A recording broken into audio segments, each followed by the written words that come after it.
Alhamdulillahirabbil alamin, wassalatu wassalamu ala nabiyina Muhammadin wa ala alihi wa sahbihi ajma'in. Amma ba'd. Alhamdulillah, pada pagi yang berbahagia kali ini kita bisa kembali melanjutkan pembahasan kita tentang kitab Al-Ushul Tsalatsah, dan kali ini kita akan memasuki bab tentang tawakul. Silahkan disetorkan hafalannya Mas Abdurrahman. Bismillahirrahmanirrahim. Wa dalilut tawakkuli qauluhu ta'ala wa 'ala Allahi fatawakkalu in kuntum mu'minin. Wa qauluhu ta'ala wa man yatawakkal 'ala Allahi fa huwa hasbuh. Nah, Mas Sukasha, barakallahu fiik. Qala Allahu ta'ala wa dalilut tawakkuli qauluhu ta'ala wa man yatawakkal 'ala Allahi Wa 'ala Allahi wa 'ala Allahi fatawakkalu in kuntum mu'minin. Wa qauluhu wa 'ala Allahi wa may. wa man yatawakkal 'ala Allahi fa huwa hasbuh. Ya, maksudnya Syah, barakallahu fiik. قال المؤلف رحمه الله تعالى ودليل توكل قوله تعالى ومن يتوكل Wa 'ala Allahi وعلى الله فتوكلوا إن كنتم مؤمنين وقوله تعالى ومن يتوكل على الله فهو حسبه. Barakallahu fiik. Silakan dibaca terjemahannya, halaman berapa nak? 52. Ya, Mas Abdurrahman, dari tawakal. Dalil tawakkal adalah firman Allah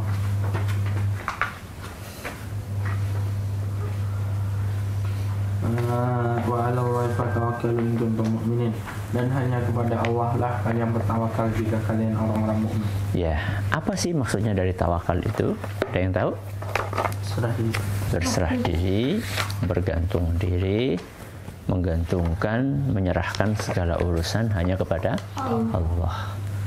Ini ibadah apa? Lisan, apa hati, apa tangan? Hati, bagus. Karena di situ hati kita berserah kepada Allah. Contoh misalnya, kita lagi sakit. Kita lagi apa? Sakit. Kemudian kita pengen sembuh. Maka kita serahkan kesembuhan ini dengan hati kita kepada siapa? Kepada Allah. Kita mau berangkat safar, bepergian jauh. Kemudian kita pengen selamat. Kita serahkan keselamatan itu kepada siapa? Kepada siapa? Kepada Allah. Kita pengen ngapalin Quran. Ya, dan kita ingin supaya hafalan itu lancar. Maka kita serahkan dengan hati kita urusan kelancaran itu kepada siapa? Kepada Allah. Jadi bertawakal itu adalah ibadah apa tadi? Hati. Maknanya adalah menyerahkan dengan hati kita segala urusan kepada Allah Subhanahu wa ta'ala. Kita pengen punya ikan yang besar-besar, maka kita serahkan kesehatan ikan itu, pertumbuhannya kepada siapa? Kepada Allah. Kita nanam, pengen tanamannya apa? Subur, ya, berbunga, berbuah, maka kita serahkan proses kesuburannya, berbuahnya, berbunganya kepada siapa? Kepada Allah. Apakah arti dari menyerahkan itu kita nggak berusaha? Berusaha atau tidak, Mas Anjas? Berusaha. Contoh misalnya, kita sakit, pengen sembuh. Kita serahkan kesembuhan itu kepada Allah. Tapi kita harus berusaha, berupaya menjalankan sebab. Suka sebab itu apa? Sebab sembuh. Sebab itu apa sih? Mas Anjas? Mas Abdurrahman? Sebabnya sebab usaha. Sebab itu usaha, upaya, ikhtiar. Contoh misalnya, orang sakit, sebab kesembuhannya apa? Berobat. Orang safar pengen selamat, sebabnya apa? Apa? Sebabnya apa? Hati-hati. Hati-hati, bagus. Apa lagi? Taat peraturan lalu lintas. Taat aturan lalu lintas. Apa lagi? Mempersiapkan Segala kendaraan. iya. Dicek, ya, akinya, bensinnya, bannya, semuanya dicek. Itu namanya melakukan sebab. Kalian pengen hafalannya kuat Al-Quran, kita serah, ya Allah, insya Allah kuat. Cukup? Enggak. Nah, harus apa? Usaha. Apa usahanya? Percaya, ulang. Itu namanya sebab. Itu namanya sebab. Kita pengen ikannya apa? Gede, sehat. Enak. Apakah cukup kita sekedar besar, sehat, cukup? Enggak, kita harus apa? Melakukan sebab. Sebabnya apa? Mempersiapkan kolamnya dengan baik. Airnya dipersiapkan sebaik mungkin. Kemudian apa lagi? Ketika ada yang sakit, segera dipisahkan. Kalau kita punya upaya untuk mengobatinya, ya kita berikan obat. Itu namanya melakukan sebab. Nah, yang namanya tawakal itulah perpaduan, gabungan antara menyerahkan diri kepada siapa? Allah, mengandalkan kekuatan Allah, diiringi dengan melakukan apa tadi? Sebab. Masih ingat apa tadi sebab masukkan? Usaha, upaya, ikhtiar. Ya. Orang pengen dapat duit, maka dia harus bekerja. Nah, bekerja itu namanya sebab. Sampai di sini bisa dipahami anak-anakku? Bisa dipahami? Ya. Yang jadi pertanyaan adalah, ketika kita sudah melakukan sebab, apakah pasti berhasil? Belum tentu. Contoh misalnya, orang berobat, mesti sembuh nggak? Nggak mesti. Ada saatnya orang sudah berobat total, bahkan sudah keluar biaya puluhan juta, ternyata nggak sembuh, malah meninggal dunia. Mungkin kita sudah berupaya menyiapkan kolam, ya, airnya, kemudian sudah melakukan sterilisasi, ikannya begitu datang sudah berusaha diadaptasikan dengan airnya, sirkulasi airnya sudah diupayakan pakai aerator, kemudian disaring 3 saringan. Ternyata Allah menakdirkan apa? Allah menakdirkan masuk bocor. Lepas. Apa yang lepas? Pipa yang untuk pembuangan. Lepas akhirnya airnya habis biur sekaligus ikannya masuk ke situ, sisa sedikit. Ya, beli 250 ekor, sisa berapa? 50 ekor. Yang 200 masuk ke lubang pembuangan, tinggal 50. Sudah kelepek, mau nggak mau harus isi air, airnya baru. Padahal ikan itu nggak bisa ucuk-ucuk langsung air baru, tapi nggak ada alternatif lain. Ya udah kita isi air baru. Apa yang terjadi? Satu persatu mati. Setiap hari melihat ikan mati. Aduh. Itu namanya kehendak Allah Azza wa Jalla. Siapa yang menakdirkan Allah bahwa pipa pembuangan yang harusnya tertutup rapat itu lepas sehingga airnya tumpah masuk ke dalam itu? Siapa yang menakdirkan? Allah. Ya. Terus bagaimana Ustaz? Apakah itu sia-sia? Enggak. Kita sudah berupaya.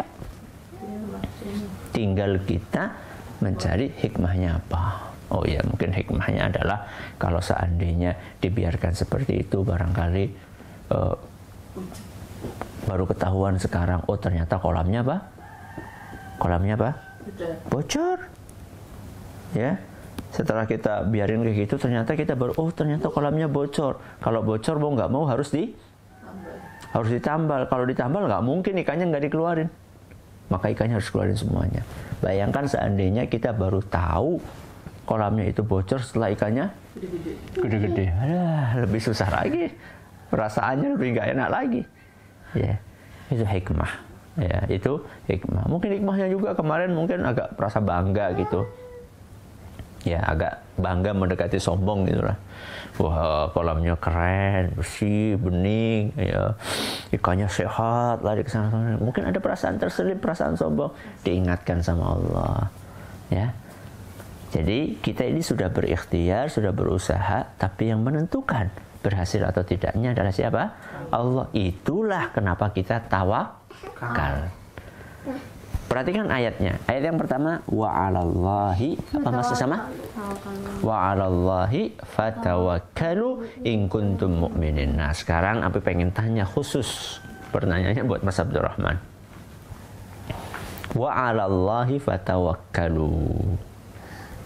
Wa 'alallahi fatawakkalu. Di sini ada takdim, ada takhir. Mana yang ditakdim dan mana yang ditakhir? Allah. Allah diapakan? Didahulukan. Ditaruh di depan. Aslinya bagaimana? Tawakkalu 'ala Allah. Fatawakkalu 'ala Allah. Aslinya seperti itu dalam bahasa Arab. Fatawakkalu 'ala Allah. Kemudian 'ala Allahnya ditaruh di mana? Di depan. 'Alallahi wa 'alallahi fatawakkalu. Kenapa terjadi ini, Mas Abdurrahman? Ada maksudnya enggak? Apa maksudnya? Batasan. Nah, al-hasr.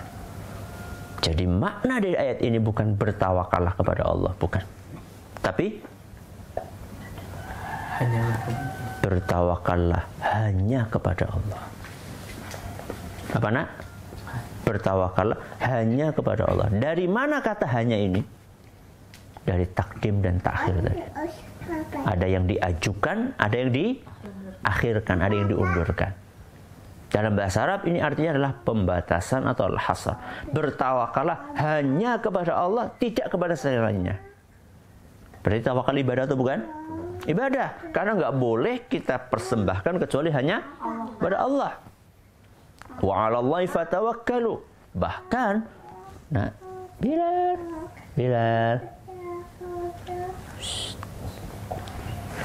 In kuntum mu'minin. Kalau kalian benar-benar beriman. Ya. Berarti tawakal itu salah satu bukti keimanan. Ya, sama Umi dulu. Ya, sama Umi. Orang akan dianggap serius berimannya ketika tawakalnya hanya kepada siapa? Hanya kepada Allah.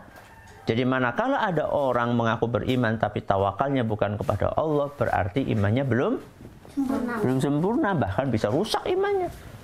Bahkan bisa rusak keimanannya. Wa 'alallahi fatawakkalu in kuntum mu'minin. Berarti tawakal ibadah atau bukan? Ibadah. Kenapa ibadah? Hanya dipersembahkan kepada Allah. Karena di sini diperintahkan untuk tidak dipersembahkan kecuali hanya kepada Allah. Baik. Apakah orang yang bertawakal untung?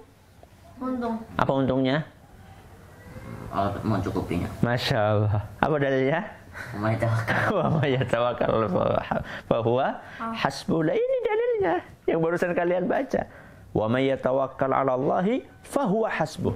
Barang siapa bertawakal kepada Allah, maka Allah cukup untuk memenuhi seluruh kebutuhannya. Sekarang misalnya nih, Habib tanya sama kalian. Kalau ada orang kaya banget. Ada orang kaya banget. Kemudian bilang sama Mas Anjas. Mas Anjas, pokoknya uang jajannya Mas Anjas berapapun yang kamu inginkan, selama 1 tahun ke depan, minta kepada saya. Ada orang kaya banget ngomong sama Mas Anjas kayak gitu. Ini cuma andaikan loh ya. Yes. Kamu butuh berapapun, ya, mau buat jajan, mau buat beli mainan, mau buat sedekah, mau buat apapun, beli makanan, ya, pokoknya minta dan aku akan beri. Kira-kira hidupnya Mas Anjas tenang atau tidak? Senang atau tidak? Senang. Ya. Sekarang Abi tanya Mas Anjas, Abi tanya, orang yang super kaya tadi dibandingkan Allah Subhanahu wa ta'ala, lebih kaya siapa? Allah. Ya Allah, nggak ada apa-apa.